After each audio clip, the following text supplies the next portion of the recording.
I had mentioned in my video on Berserk that there were two manga, only two, that I've ever enjoyed. One was Berserk, obviously, and the other is Go Nagai's Devilman. When it comes to anything Japan, I'm not exactly attracted to a lot of other aspects of manga and anime. I'm a pretty simple guy when it comes to my entertainment. The main thing that I read and study is philosophy. So, when I want to be entertained, I want something that feeds my appetite, but also relaxes me. Alright, I make food analogies all the time, right? So, how about another? On a day-to-day basis, I like for my meals to have a lot of flavor to them, and the main part of the dish is always meat. As I write the script for this video, I'm looking forward to a meal of homemade potato wedges, sweet corn, and a steak that has been sitting in a brown sugar bourbon marinade overnight. Basically, I like for my entertainment to be like my meals. It needs to have flavor, balance, and depth to it. It's filling, enjoyable, and has enough complexity and mouth-watering bits to set it apart from other foods that taste great, but are like eating the air, sort of like Chinese food. Devilman, like Berserk, is a steak. It's a series with many colorful characters, enough intrigue to keep you interested long term, but also satiates that primal element by having a spattering of blood and brutality. It's created by the legendary Go Nagai, who also created Mazinger Z and Cutie Honey. Yeah, given how fucked up Devilman can be, you'd be surprised that it was created by a man who basically popularized the giant robot genre. Funnily enough, back in the early 70s, Nagai said that Devilman was his main story he focused on, and Mazinger Z was something he did to blow off steam. It's not that surprising that Devilman wasn't nearly as popular, though.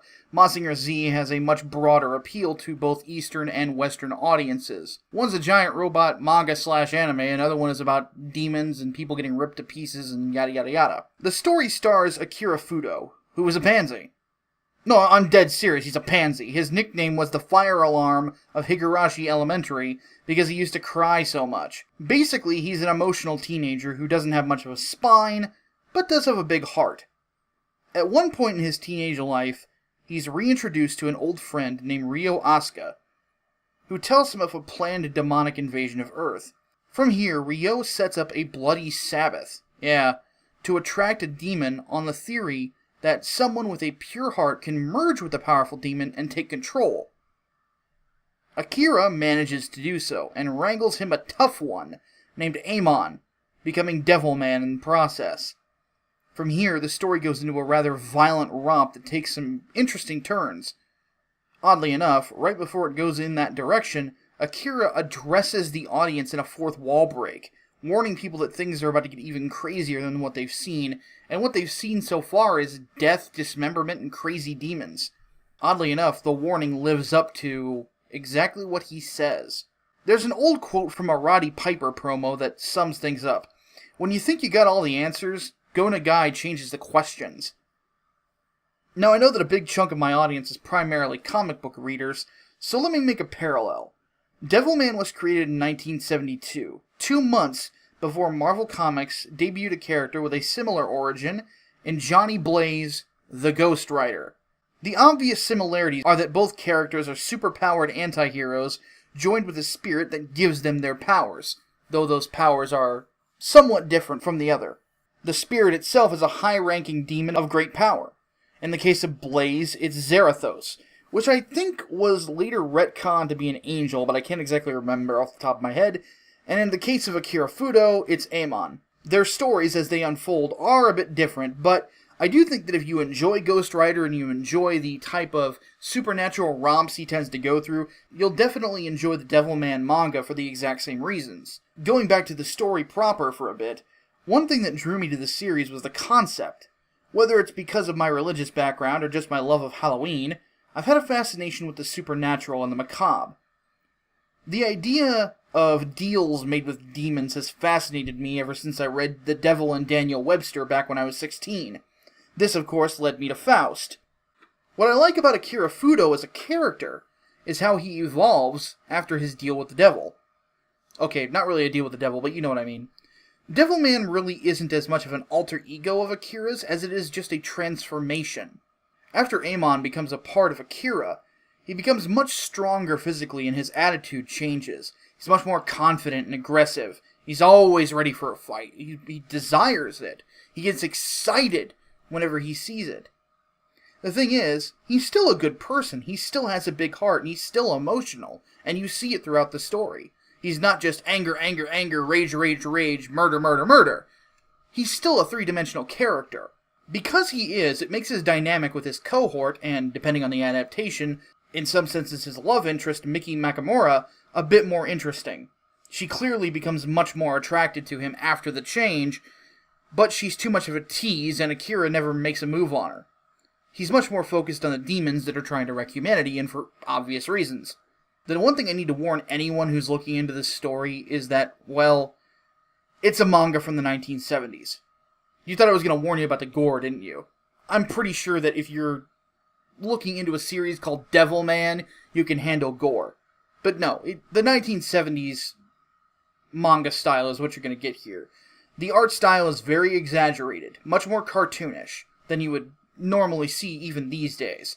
If you contrast it with Berserk, for example, Kentaro Miura was a much more detailed artist in his approach and liked a much more practical, Western-influenced style, though there are some traditional anime elements to it. Go Nagai's style is much more cartoonish. It's also not as influenced by Western ideas as Berserk is, so it's closer than what you would consider a stereotypical, quote-unquote, Japanese style. That's not a knock on the art, though. Go Nagai is a very, very talented artist. In this particular manga, he's very good at setting the exact tone needed for the story through the art. He can invoke horror, happiness, despair, and any range of emotions and shift them rather easily from page to page. Each turn of the page brings out the setting in a way that I think only someone who is both a talented writer and a talented artist, which is a rare combo, can really do.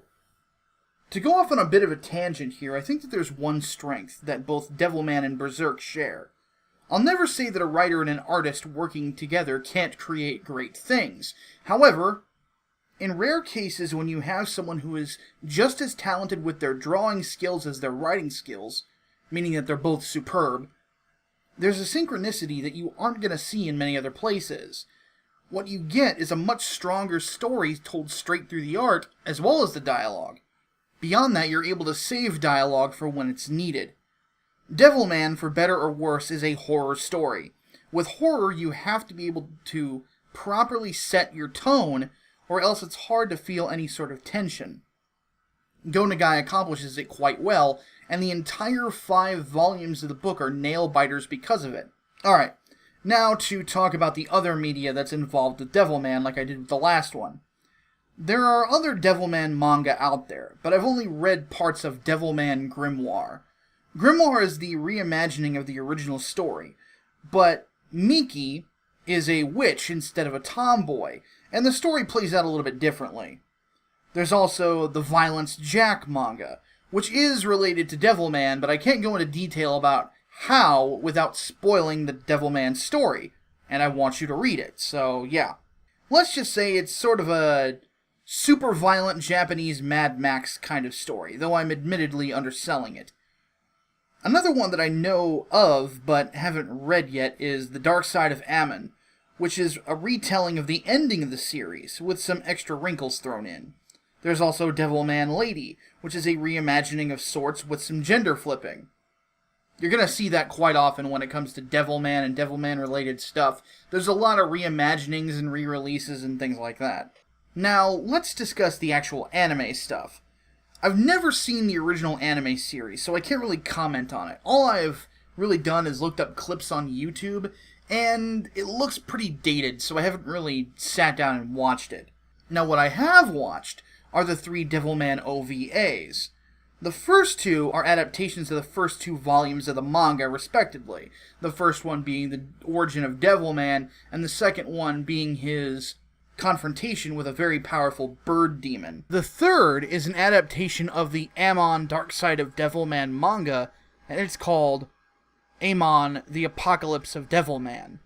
The first 2, quite frankly, have the funniest anime dub that I have seen that wasn't just purposely butchered for laughs. Just Just watch this. Okay, open the door and let's take a swing at the motherfuckers. What the hell is this? Some kind of a shit for brains joke? Oh, fucking hellfire! I'm no longer Ammon.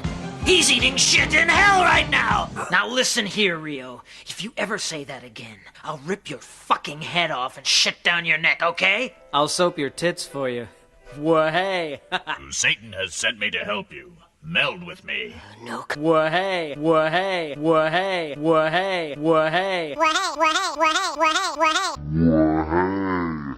Ammon, on the other hand, doesn't have an English dub that I know of. What it does have is one of the most fucked up stories that I've ever seen in my life. As in, demons eating children fucked up. Needless to say, don't go into it if you have a weak stomach. Another thing to mention is that there's also going to be another Devilman anime coming out on Netflix next year called Devilman Crybaby. From what I've been told and from what I've read, it's supposed to just be, well, a go-through of the manga story from beginning to end. So, that'll be pretty cool. I'm looking forward to it. The animation style looks different. It's not really that reminiscent of Go Nagai's original style, but as long as it's able to preserve the story and tone, I think it'll be good. And hey, it doesn't look like it's CG, so that's a good thing. To close this out, I definitely recommend Go Nagai's Devilman. If you want a thinking man's action/horror story, it's a good one to look at. You can get a hardcover of all 5 volumes of the manga for less than $30 on Amazon, and it's a really enjoyable experience. So yeah, go buy it! If you enjoyed this video, please don't forget to like and subscribe. All social media links, including Patreon, are in the description of the video. My name is Micah Curtis. I'll see you next time. Deus Vult!